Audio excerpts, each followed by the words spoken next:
Hi there, my name is Michael de Miranda. Welcome to this lesson. This lesson is about these two sticks, the clave.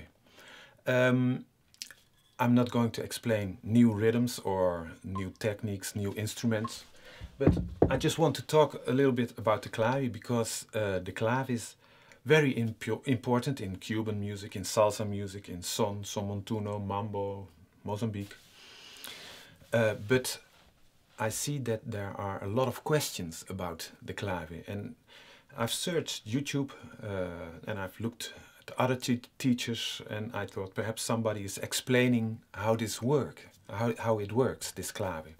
But I couldn't find that much. It's probably because the clave has to do is about feeling, a feeling that everybody wants to have in a band at the same time, to get a nice rhythm, nice swing. So it's very important, but it's always difficult to explain.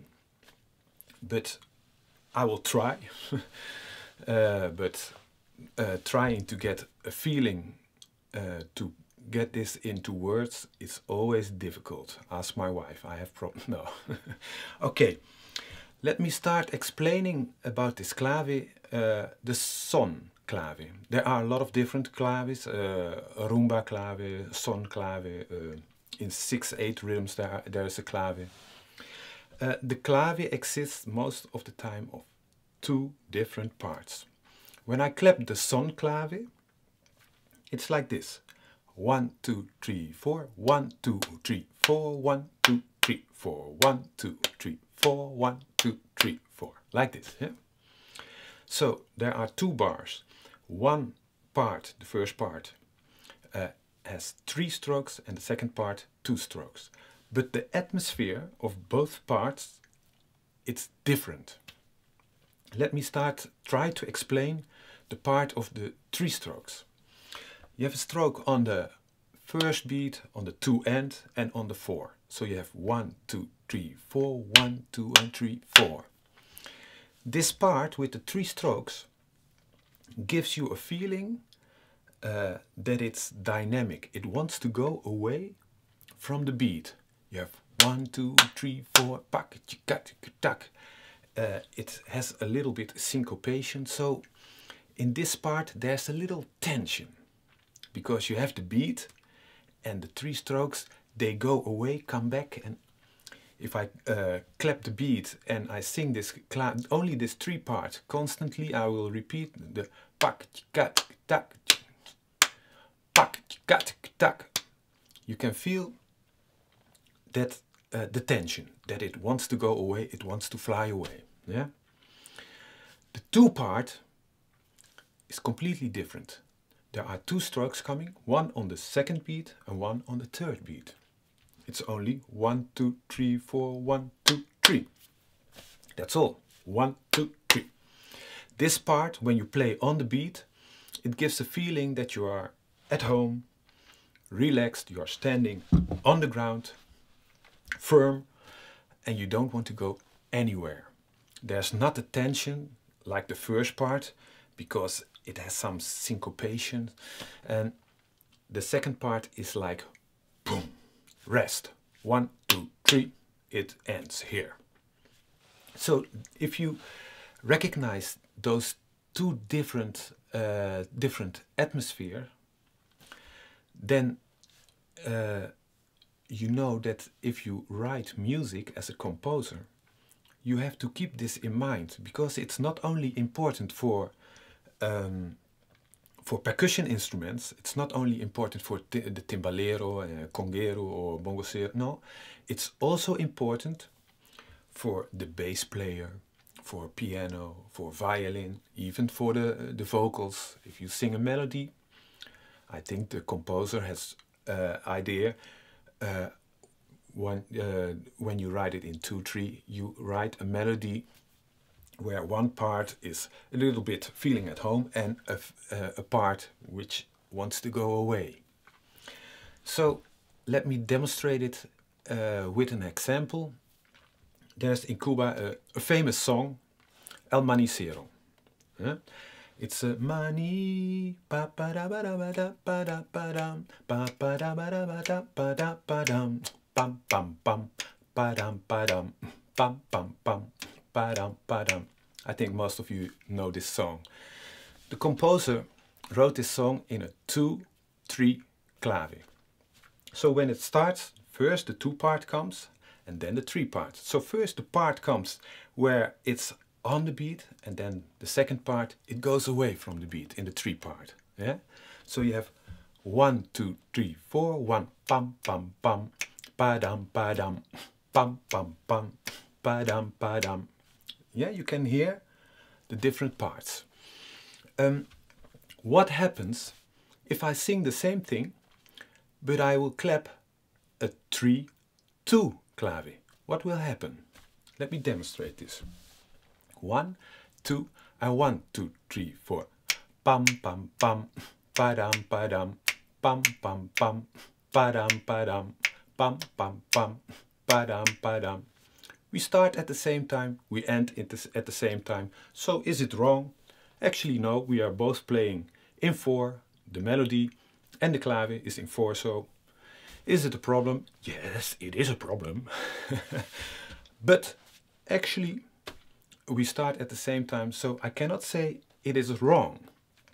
But what will happen in a band when some people are playing a 2-3 clave and another part is playing a 3-2 clave, what will happen is that the people who are coming to this night to dance salsa music, they sit on the chair, the band starts playing, and the people who want to dance, they sit on the chair and they think, well, I think the band has to warm up. I don't know exactly what the problem is, but this song we won't dance. Perhaps next song, you know.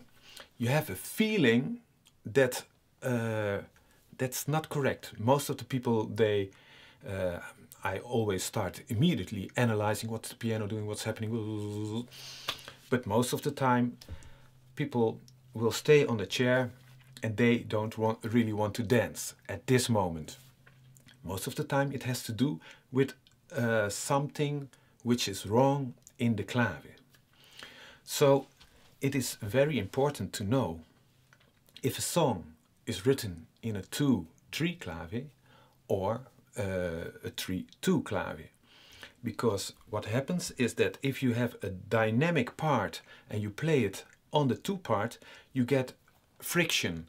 It's like a car, you start, but the car doesn't want to go forward, like boom, boom, it stops. It's not like the band is in the same flow. You do not go forward. It's not everybody is tied together.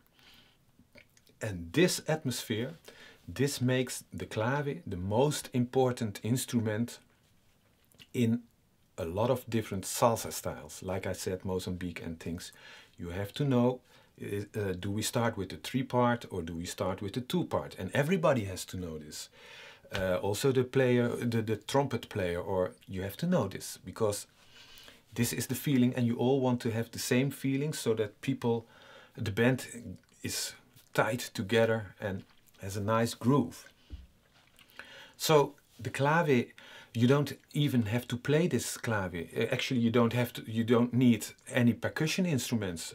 When the piano is playing with the bass and somebody is singing in montuno or in Mozambique or mambo or something, you should hear what kind of clave it is. A clave there's played, you know.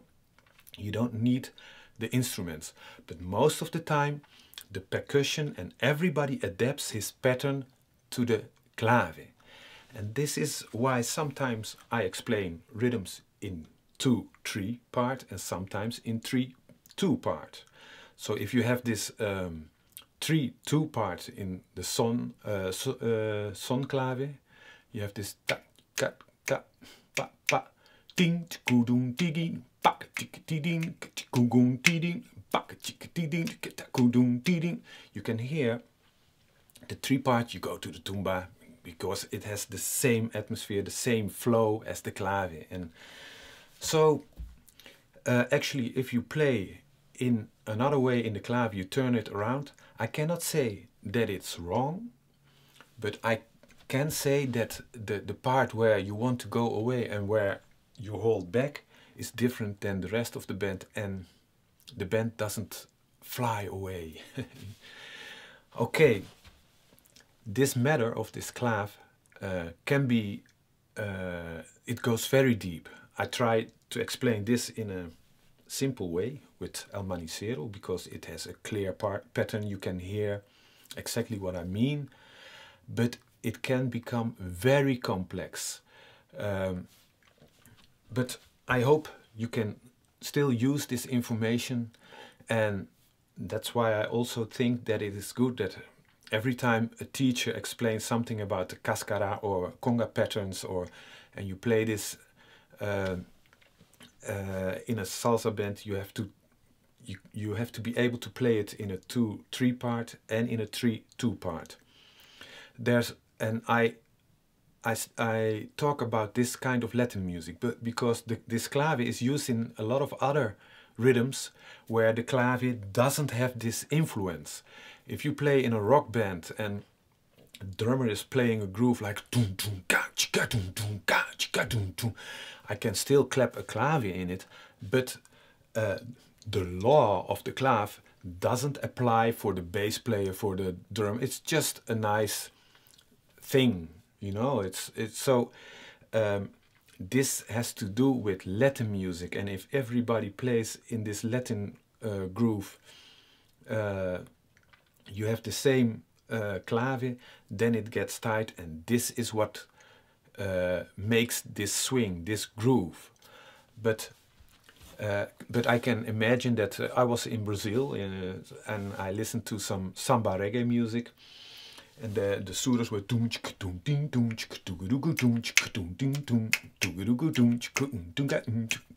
and they played the rumba clave. But I listened to the music, and this clave is different than they use in Puerto Rico or in Cuba, because the law of this clave, the clave is just like an effect, but it's not that the surdos should play in this clave, or the repeniques or the caixas should play in. No, it's just a pattern that is played, and it's a different kind of groove. Yeah, so this clave is important when you play this salsa music. Okay, I know I haven't explained everything. It's difficult to explain everything about this clave, but still I hope you can use this in your band, or when you play rhythms, that you analyze, hey, is this a 2/3 or 3/2? Does it have this flow in the beginning, or does it want to stand still, or what kind of atmosphere is in the clave? Okay, I wish you good luck with this matter, and hope to see you next time. Bye bye.